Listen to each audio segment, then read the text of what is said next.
নমস্কার। আজকে আমরা শুনব শ্রী শ্রী সারদা মায়ের অমৃত কথা। 1279 বঙ্গাব্দের 14ই জ্যৈষ্ঠ, ইংরাজি 5ই জুন 1872 সাল। পৃথিবীর আধ্যাত্মিকতার ইতিহাসে এ এক অবিস্মরণীয় স্বর্ণ অক্ষরা দিন। সেদিন আমাবস্যা, ফলহারিণী কালী পুজো। মন্দিরে বিশেষ পুজো ব্যবস্থা, কিন্তু ঠাকুর শ্রীরামকৃষ্ণদেবের নিজের ছোট্ট ঘরটিতে সবার আলক্ষ্যে আর এক দেবীর বোধন। হৃদয়রাম পুজোর কিছু কিছু ব্যবস্থা করে কালী মন্দিরে চলে গেলেন। দিনু পূজারী রাধা গোবিন্দের সেবা পুজো শেষ করে অবশিষ্ট আয়োজন সমাপ্তির পর বিদায় নিলেন। রাত্রি তখন 9টা। পূর্বেই মা সারদা দেবীকে নির্দিষ্ট সময়ে উপস্থিত হওয়ার কথা জানিয়ে রেখেছিলেন ঠাকুর শ্রীরামকৃষ্ণদেব। 9টার সময় তিনি উপস্থিত হলে শ্রী শ্রী ঠাকুর পুজো শুরু করলেন। প্রথমে নতুন বস্ত্র পরিধান করিয়ে শ্রী মাকে দেবীর জন্য নির্দিষ্ট আসনে উপবেশনের আহ্বান জানালেন। মন্ত্র উচ্চারণ করে সমস্ত পূজা দ্রব্য শোধন করে পুজো শুরু হলো। মন্ত্র উচ্চারণ ও আনুষ্ঠানিক পদ্ধতি দেখতে দেখতেই মা সারদা দেবী আবিষ্ট, অর্ধবাহ্য দশাগ্রস্ত। ইঙ্গিত মাত্রই তিনি পূজাপীঠে উপবেশনের পর মন্ত্রপুত কলসের জলসিঞ্চন করে ঠাকুর শ্রীরামকৃষ্ণদেব দেবী অভিষেক সম্পন্ন করলেন। প্রার্থনা মন্ত্র উচ্চারণ করলেন। হে বালে, হে সর্বশক্তির অধীশ্বরী মাতো ত্রিপুরা সুন্দরী, সিদ্ধিদ্বার উন্মুক্ত করো। এর শরীর মনকে পবিত্র করে এর মধ্যে আবির্ভূত হয়ে সর্বকল্যাণ সাধন করো। পরে আপন স্ত্রীকে সাক্ষাৎ দেবী জ্ঞানে ষোড়শোপচারে পুজো করে নিজের সাধনলব্ধ ফল জপমালা সমেত দেবীকে সমর্পণ করে তার চরণে প্রণত হলেন। ভোগ নিবেদন করে সেই ভোগের কিয়দংশ দেবী মানবীর মুখে প্রদান করলেন। ধীরে ধীরে এক প্রশান্ত আধ্যাত্মিক অনুভূমিতে সারদা দেবী সমাধিস্থ। অর্ধবাহ্য দশায় মন্ত্র উচ্চারণ করতে করতে ঠাকুর শ্রীরামকৃষ্ণদেবও গভীর সমাধিতে নিমগ্ন হলেন। ক্রমশ রাত্রি গভীর হল। সেই নির্জন রুদ্ধ কক্ষে সমাধিস্থ পূজিতা দেবী শ্রী শ্রী মা ও পূজক শ্রীরামকৃষ্ণদেব। বাইরে নিস্তব্ধ আমারাত্রি, অনন্ত প্রবাহিনী গঙ্গার কুলুকুলু ধ্বনি। মধ্যরাত্র অতিক্রান্ত। সমাধিভঙ্গের পর অর্ধবাহ্য দশায় শ্রীরামকৃষ্ণদেব প্রণাম মন্ত্র উচ্চারণ করে পুজো শেষ করলেন। সর্বমঙ্গল মঙ্গলে শিবে সর্বার্থ সাধিকে শরণ্যে ত্র্যম্বকে গৌরী নারায়ণী নমস্তুতে। দীর্ঘ সাধনার সমাপ্তি হল ঠাকুর শ্রীরামকৃষ্ণদেবের। উত্তরকালে স্বামী অরূপানন্দের কাছে মা সারদা দেবী স্মৃতিচারণে বলেছিলেন, দক্ষিণেশ্বরে মাস দেড়েক থাকবার পরেই ষোড়শী পুজো করলেন। আমি তখন 16 বছরে পড়েছি। প্রকৃতপক্ষে মা সারদা দেবীর বয়স তখন 19 বছর, লীলা প্রসঙ্গ অনুযায়ী 20 বছর। কোনো জীবনী গ্রন্থেই 16 বছরের উল্লেখ নেই। রাত প্রায় 9টায় আমাকে তার ঘরে আনালেন। পুজোর সব জোগাড়, ভাগ্নে সব জোগাড় করে দিয়েছে। আমাকে বসতে বললেন। আমি তার চৌকির উত্তর পাশে গঙ্গা জলের জালার পানে মুখ করে পশ্চিম মুখে বসলুম। ঠাকুর পূর্বমুখ হয়ে পশ্চিমের দরজার কাছে বসেছেন। দরজা সব বন্ধ। আমার ডান পাশে সব পুজোর জিনিস। স্বামী অরূপানন্দ বলিলেন, পুজোর সময় কি করলেন? মা বলিলেন, আমি একটু পরেই বেহুশ হয়ে গেলুম। পুজোর মধ্যে কি হয়েছে জানতে পারিনি। স্বামী অরূপানন্দ বললেন, হুঁশ হতে তুমি কি করলে? মা বলিলেন, আমি মনে মনে প্রণাম করলুম, পরে চলে এলুম। স্বামী অরূপানন্দ বলিলেন, পুজোর সময় আর কেউ ছিল?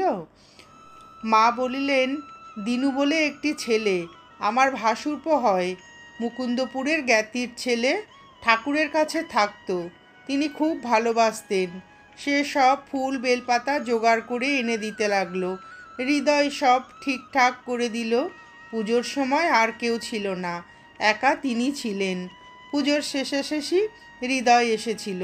স্বামী অরূপানন্দ শ্রী শ্রী ঠাকুরের ভ্রাতুষ্পুত্রী লক্ষ্মীদেবীর কাছে শুনেছিলেন মা তাকে বলেছিলেন, পুজোর প্রথমে পায়ে আলতা পরিয়ে দিলেন, সিঁদুর দিলেন, কাপড় পরিয়ে দিলেন, পান মিষ্টি খাওয়ালেন।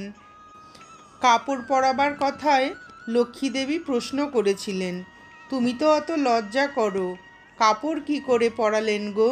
উত্তরে মা বলেছিলেন, আমি তখন কীরকম যেন অর্ধবাহ্য দশা হয়ে গিয়েছিলুম।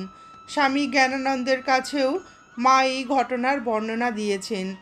জ্ঞানানন্দ তাকে প্রশ্ন করেছিলেন, মা, ঠাকুর যখন আপনার পায়ে ফুল দিতে গিয়ে হাত দিলেন, মিষ্টি খাওয়ালেন, তখন সংকোচ বোধ হলো না?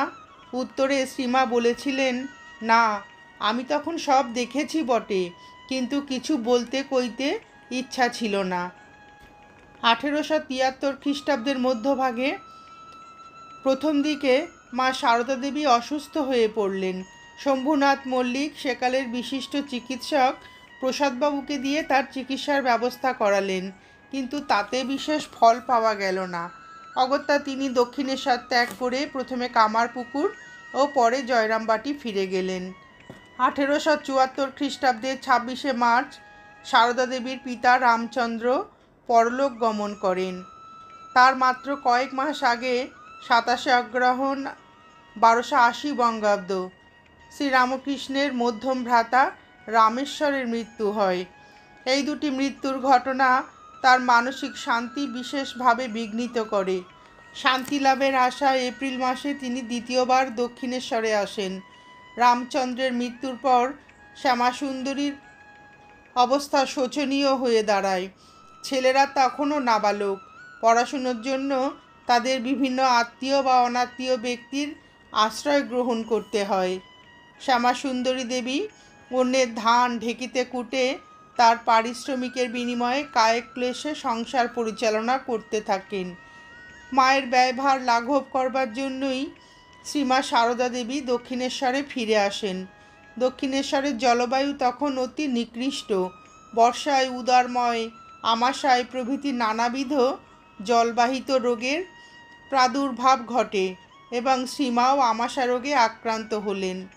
এবারও শম্ভু মল্লিক যথাসাধ্য তার চিকিৎসার ব্যবস্থা করলেন, কিন্তু যা একান্ত প্রয়োজন তা হলো স্থান পরিবর্তন। প্রথম দিকে সারদা দেবী স্থান পরিবর্তনে রাজি হননি। 1 বৎসর কাল রোগ ভোগের পর অগত্যা তাকে ফিরে যেতে হয় জয়রামবাটিতে, কিন্তু সেখানেও রোগ উপশম হবার কোনো লক্ষণ দেখা গেল না। উপরন্তু প্রাণ সংশয়ের আশঙ্কা দেখা দিল। শ্রীমা স্মৃতিচারণ করে বলেছেন, দক্ষিণেশ্বরে 1 বছর ছিলাম, শেষটায় অসুখ হতে দেশে যাই। শম্ভুবাবু ডাক্তার প্রসাদবাবুকে দিয়ে চিকিৎসা করিয়েছিলেন। অবশেষে জয়রামবাটিতে মুমূর্ষু অবস্থায় সিংহবাহিনী দেবীর কাছে হত্যে দিয়ে স্বপ্নে ওষুধ লাভ করে ক্রমশ সেরে ওঠেন। 1876 খ্রিস্টাব্দে 27শে ফেব্রুয়ারি শ্রী শ্রী ঠাকুর শ্রীরামকৃষ্ণ দেবের মা চন্দ্রমণি দেবী ইহলোক ত্যাগ করেন। মা সারদা দেবী তখন জয়রামবাটিতে। তারপরই তিনি আক্রান্ত হন ম্যালেরিয়ায়। নানা রকম গ্রাম্য চিকিৎসা চলতে লাগলো। জয়রামবাটির 4 মাইল দূরবর্তী গ্রাম কয়াপাট মদনগঞ্জে গিয়ে শিব মন্দিরে প্লীহায় দাগ দেওয়া পর্যন্ত। এই প্লীহায় দাগ দেওয়া ছিল এক ধরনের অতি যন্ত্রণাদায়ক গ্রাম্য চিকিৎসা। স্নানের পর রোগীকে শুয়ে 3-4 জন লোক তাকে সবলে চেপে ধরে থাকত, যাতে সেই দুর্বিষহ চিকিৎসা যন্ত্রণায় সে ছুটে পালিয়ে যেতে না পারে। তারপর একজন জ্বলন্ত কুলকাঠ প্লীহার অবস্থানের জায়গায় পেটের চামড়ায় ঘষত। চামড়া পুড়ে গিয়ে রোগী দারুণ কষ্টে চিৎকার করত। শ্রীমা কিন্তু এই চিকিৎসাকালে কাউকে অঙ্গস্পর্শ করতে দেননি, যন্ত্রণাসূচক কোনো শব্দও করেননি। নীরবে তিনি সেই কষ্ট সহ্য করেছেন। ওই বছরই 7ই মার্চ মাতৃদেবীর তিরোভাবে ব্যথিত শ্রী শ্রী ঠাকুর শ্রীরামকৃষ্ণদেবের কথা স্মরণ করে শ্রীমা তৃতীয়বার দক্ষিণেশ্বরে আসেন। নহবতের সংকীর্ণ ঘরে তার থাকার অসুবিধার কথা বিবেচনা করে শ্রীরামকৃষ্ণ ভক্ত বিশ্বনাথ উপাধ্যায় তার জন্য একটি কুটির নির্মাণের উপযোগী কাঠ সরবরাহের প্রতিশ্রুতি দেন এবং বেলুড় থেকে যথাসময়ে কাঠ দক্ষিণেশ্বরের গঙ্গার ঘাটে এসে পৌঁছায়। মা সারদা দেবীর স্মৃতিচারণ অনুসারে একখানা গুড়ি কাঠ জোয়ারে ভেসে গেল। হৃদয় এসে তোমার ভাগ্য মন্দ এইসব বলে আমাকে বকলে। কাপ্তেন শুনে বললে, যা লাগে আমি দেব। শম্ভুনাথ মল্লিক উদ্যোগী হয়ে ঘর তৈরি করে দিলেন। এইখানে শ্রীমা কিছুকাল বাস করেন। আকস্মিকভাবে একটি রাত ঠাকুর শ্রীরামকৃষ্ণদেবকেও এই ঘরে একদিন থাকতে হয়েছিল। তখন বর্ষাকাল। একদিন তিনি মা সারদা দেবীর সংবাদ নিতে সেখানে উপস্থিত হয়েছেন। শুরু হলো প্রচণ্ড বৃষ্টি। বাধ্য হয়ে সেখানেই তিনি রাত্রি যাপন করেন। পরদিন সকালে বৃষ্টি থামতে ফিরে গেলেন নিজের কক্ষে। কিছুকাল এই কুঠিরে বাস করার পর তাকে আবার ফিরতে হলো নহবতে। ঠাকুর শ্রীরামকৃষ্ণদেবের অসুখ, তার সেবা যত্ন, পথ্য রান্না করার জন্য মাকে ফিরে আসতে হয়। সেবার তাকে নহবতে ঘরে ফিরিয়ে আনার জন্য বিশেষ উদ্যোগী হয়েছিলেন কাশী থেকে আগত একটি মেয়ে। পরে সেই মেয়েটির আর কোনো খোঁজ পাওয়া যায়নি। মা বলেছেন, কাশীতে গিয়েও সেই মেয়েটির অনেক খোঁজ করেছিলাম, দেখা পাইনি। স্বামী অপূর্বানন্দ এই মেয়েটি সম্পর্কে জানিয়েছেন যে তিনি যোগেন মায়ের কাছে শুনেছেন শ্রীমা পূর্বে সংকোচবশত কখনো মুখের ঘোমটা খুলতেন না। এই মেয়েটি একদিন রাত্রে ঠাকুরের ঘরে তাকে নিয়ে গিয়ে তার সামনে প্রথম মুখের আবরণ উন্মোচন করেন। সে রাত্রি তারা উভয়ে ঠাকুর শ্রীরামকৃষ্ণদেবের ঘরে অতিবাহিত করেন। সারা রাত শ্রীরামকৃষ্ণদেব নানা ভগবত প্রসঙ্গ আলোচনা করেন। মেয়েটি অনন্য চিত্তে তার কথা শুনতে শুনতে এমনই তন্ময় হয়ে যায় যে কখন রাত্রি শেষ হয়ে সূর্যোদয় হয়েছে সে জ্ঞানও ছিল না। 1876 খ্রিস্টাব্দের 22 মে শ্রীমা দক্ষিণেশ্বরে সাবিত্রী ব্রত করেন। ওই বছরই নভেম্বরে মা সারদা দেবী আবার জয়রামবাটি ফিরে যান।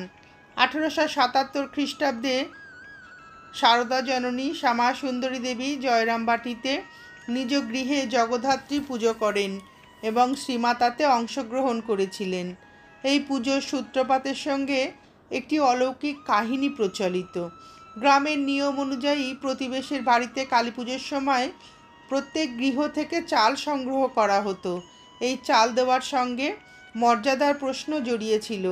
শ্যামা সুন্দরী প্রতি বছরের মতো সেবারও অনেক আগে থেকেই চাল তৈরি করে রেখেছিলেন, কিন্তু সে বছর প্রতিবেশী নব মুখোপাধ্যায় গ্রাম্য দলাদলির জন্য শ্যামা সুন্দরী প্রদত্ত চাল ফেরত দিলেন। তখন সংকট দেখা দিল সেই চাল নিয়ে। দেবীর জন্য সংকল্পিত চাল অন্য কেউ খেতে পারে না। ক্ষুব্ধ বেদনাহত শ্যামা সুন্দরী দেবী রাত্রে স্বপ্ন দেখেন লালমুখী দেবী দোরগোড়ায় পায়ের ওপর পা দিয়ে বসে আছেন। শ্যামা সুন্দরীকে গা চাপড়ে তুলে তিনি অভয় দিয়ে বললেন, তুমি কাঁদছ কেন? কালির চাল আমি খাবো, তোমার ভাবনা কি? শ্যামা সুন্দরী দেবী জানতে চাইলেন তিনি কোন দেবী। স্বপ্নমূর্তি বললেন, ওই যে গো, এরপরে যার পুজো। পরদিন শ্যামা সুন্দরী স্বপ্ন বৃত্তান্ত বর্ণনা করে কন্যা সারদার কাছে জানতে চাইলেন দেবীর পরিচয়। ওরে সারদা, লাল রং, পায়ের ওপর পা দিয়ে ও কি ঠাকুর? জগদ্ধাত্রী। মা সারদা দেবীর কাছে ইতিবাচক উত্তর পেয়ে তিনি বললেন, আমি জগদ্ধাত্রী পুজো করব, কিন্তু আরও তো চাল চাই। শ্যামা সুন্দরী বিশ্বাসদের বাড়ি থেকে দুয়ারা ধান আনলেন, কিন্তু বৃষ্টি শুরু হলো এক নাগাড়ে। ধান শুকোবার দারুণ অসুবিধা। অবশেষে সে অসুবিধাও দূর হলো দেবীর আশীর্বাদে। চারিদিকে বৃষ্টির কামাই নেই, অথচ শ্যামা সুন্দরীর ধান শুকোবার স্থানটিতে খটখটে রোদ। সব দিক থেকেই অনুকূলতা দেখা দিল। সব ব্যবস্থা শেষ করে পুত্র প্রসন্নকে পাঠালেন দক্ষিণেশ্বরে ঠাকুর শ্রীরামকৃষ্ণকে আমন্ত্রণ জানাতে। পুজোর কথা শুনে খুশি হয়ে ঠাকুর বললেন, এই আমার যাওয়া হলো, যা বেশ পুজো করোগে, বেশ বেশ, তোদের ভালো হবে। রীতিমতো সমারোহ এবং আনন্দের মধ্যেই পুজো সাঙ্গ হলো। গ্রাম শুদ্ধ লোককে নিমন্ত্রণ করে খাওয়ানোও বাদ গেল না। পরের বছর শ্যামা সুন্দরী যখন আবার পুজোর তোড়জোড় করছেন, তখন কন্যা সারদা বললেন, একবার পুজো হলো, আবার ল্যাঠা কেন? দরকার নেই। রাত্রে স্বপ্ন দেখলেন সেই দেবী জয়া বিজয়া দুই সখী পরিবৃত হয়ে তাকে প্রশ্ন করছেন, তাহলে যাই? সারদা দেবী জিজ্ঞাসা করলেন, কে তোমরা?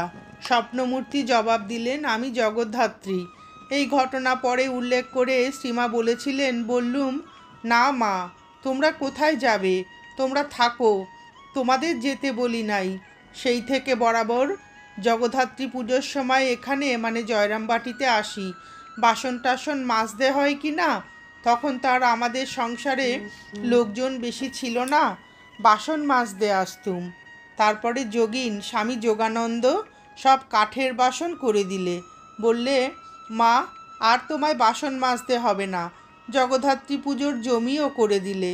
আদ্যাবধি জয়রামবাটি এবং সারদা পীঠে জগদ্ধাত্রী পুজো প্রচলিত। শ্রী শ্রী মা মাঝে মাঝেই জয়রামবাটি থেকে দক্ষিণেশ্বরে যেতেন। একবার তিনি দক্ষিণেশ্বরে যাচ্ছিলেন, পথে সেই সুপরিচিত ডাকাত বাবার ঘটনাটি ঘটে, যার কথা তিনি অনেক ভক্তের কাছেই উল্লেখ করেছেন। তেলোভেলোর মাঠে ডাকাত দম্পতির সঙ্গে তার সাক্ষাৎ এবং তাদের আশ্রয়ে রাত্রি যাপন করে পরদিন তাদেরই সাহায্যে দক্ষিণেশ্বরে পৌঁছানো। এই ডাকাত বৃত্তান্ত ঘটনাটি ছিল এইরকম। মা সারদা দেবী সেবার তিনি পল্লীর কয়েকজন বর্ষীয়সী মহিলার সঙ্গে দক্ষিণেশ্বরে আসছিলেন। তার সঙ্গে ছিলেন লক্ষ্মী দেবী ও ভ্রাতুষ্পুত্র শিবরাম। কামারপুকুর থেকে আরামবাগ 4.5 ক্রোশ পথ শ্রীমা সহজেই অতিক্রম করলেন। আরামবাগেই রাত্রি যাপনের কথা, কিন্তু তখনও যথেষ্ট সময় রয়েছে দেখে তার সঙ্গিনীরা স্থির করলেন সেই দিনই তারকেশ্বর পর্যন্ত আরও 5 ক্রোশ পথ অতিক্রম করে সেখানেই রাত্রি যাপন করবেন। কিন্তু কিছু দূর অগ্রসর হবার পরই মা সারদা দেবী ক্লান্ত হয়ে পড়লেন। অগত্যা তিনি সঙ্গিনীদের অগ্রসর হবার পরামর্শ দিয়ে ধীরে ধীরে এগোতে লাগলেন। ক্রমশ তিনি এত পিছিয়ে পড়লেন যে শিবরাম, লক্ষ্মী দেবী এবং অন্যান্য মহিলারা তার দৃষ্টির অন্তরালে চলে গেলেন। তখন তিনি তেলোভেলোর মাঠে, ডাকাতের মাঠ বলে যার দুর্নাম, সেই সুদীর্ঘ প্রান্তর অতিক্রমের আগেই সূর্যাস্ত হলো। ক্রমে গাঢ় অন্ধকার ঘনিয়ে এলো। সন্ত্রস্ত শ্রীমা যত দূর সম্ভব দ্রুত এগোতে লাগলেন, কিন্তু অন্ধকার ভেদ করে অকস্মাৎ তার সামনে এসে দাঁড়ালো এক ভীষণাকায় বলিষ্ঠ পুরুষ মূর্তি, হাতে লোহার বালা, লাঠি, মাথায় ঝাঁকড়া চুল। শ্রীমা নিশ্চল হয়ে দাঁড়িয়ে রইলেন। লোকটি কর্কশ কণ্ঠে তার পরিচয় জানতে চাইল, কোথা থেকে আসছে, কোথায় যাবে ইত্যাদি নানা বৃত্তান্ত। মা সারদা দেবীও ভীত হলেও ধীরভাবেই লোকটিকে পিতা সম্বোধন করে বললেন, বাবা, সঙ্গীরা আমায় ফেলে গেছে, আমি পথ হারিয়েছি। তোমার জামাই দক্ষিণেশ্বরে রাসমণির কালীবাড়িতে থাকেন, আমি তার কাছেই যাচ্ছি। এমন সময় লোকটির পেছন থেকে একটি স্ত্রীলোক সেখানে উপস্থিত হলো। মা সারদা দেবী বুঝতে পারলেন স্ত্রীলোকটি পুরুষটিরই স্ত্রী। তিনি তার হাত ধরে বললেন, মা, আমি তোমার মেয়ে সারদা। কি বিপদেই পড়েছিলুম মা, যদি বাবা আর তুমি না এসে পড়তে। মাতৃ সম্বোধনে বিহ্বল নিঃসন্তান স্ত্রীলোকটি সাদরে তাকে বুকে টেনে নিল। তাকে সঙ্গে নিয়ে স্বামী স্ত্রী তেলোভেলো গ্রামের একটি দোকানে পৌঁছালো। সেখানে মুড়ি সংগ্রহ করে রাত্রে আহারের ব্যবস্থা হলো। তারপর সেই বাগদিনী ডাকাত পত্নী নিজের কাপড় বিছিয়ে মা সারদা দেবীর শয়নের ব্যবস্থা করল এবং ডাকাত সর্দার লাঠি হাতে দুয়ারে জেগে সারা রাত পাহারায় রইল। পরদিন ভোরবেলা বাগদি দম্পতির সঙ্গে শ্রীমা যাত্রা শুরু করে প্রায় দ্বীপ প্রহরে তারকেশ্বরের চটিতে সঙ্গীদের সঙ্গে মিলিত হন। প্রান্তর অতিক্রমকালে বাগদি পুরুষটি পাশের ক্ষেত থেকে কড়াইশুঁটি তুলে এনে সারদা দেবীকে দিল। তিনিও তাদের প্রীতির জন্য মুখ না ধুয়েই সেগুলো খেতে খেতে চলতে লাগলেন। দীর্ঘ পথ চলার ক্লান্তি দূর করার জন্য পত্নীর আদেশে ডাকাত সর্দার কৃষ্ণযাত্রার গান শোনাতে লাগলো। একসময় সে যাত্রা দলেও ছিল, তাই কণ্ঠের কর্কশতার অন্তরালে মাধুর্যের অভাব ছিল না। পরে শ্রীমা সারদা দেবী তার এক ভক্তের কাছে এই ঘটনার বর্ণনা প্রসঙ্গে বলেছিলেন, লোকটা জাতে বাগদি, ডাকাতের মতো রুক্ষ কথায় জিজ্ঞাসা করল, তুই কে আর আমার পানে হাঁ করে তাকিয়ে রইল। ভক্তটি প্রশ্ন করল, ডাকাত আপনার দিকে হাঁ করে তাকিয়ে কি দেখছিল? শ্রীমা উত্তরে বলেছিলেন, পরে বলেছিল কালী রূপে নাকি আমাকে দেখেছিল। ভক্তের প্রশ্ন, তাহলে আপনি তাকে কালী রূপে দেখা দিয়েছিলেন? লুকোবেন না মা, বলুন। মা কিন্তু এই ধরনের অলৌকিকতার ধার দিয়ে যাননি। বললেন, আমি কেন দেখাতে যাব? সে বললে সে দেখেছে। ভক্ত বললে, তাহলেই হলো, আপনিই দেখিয়েছিলেন। সহাস্যে মা সারদা দেবী উত্তর দিয়েছিলেন, তা তুমি যাই বলো না কেন। অর্থাৎ অন্যে তার উপর অলৌকিকতার দায় চাপাবার চেষ্টা করলেও তিনি নিজে তা মেনে নেননি। নমস্কার, আজ এ পর্যন্তই। শ্রী শ্রী সারদা মায়ের জীবনের এই মধুর অমৃত কথা শুনে আপনাদের ভিডিওটি কেমন লাগলো জানাবেন। শ্রী শ্রী ঠাকুর ও শ্রী শ্রী মায়ের অফুরন্ত আশীর্বাদ আপনাদের সকলের মাথার ওপর অঝোর ধারায় বর্ষিত হোক, এই প্রার্থনা করে ভিডিওটি শেষ করছি।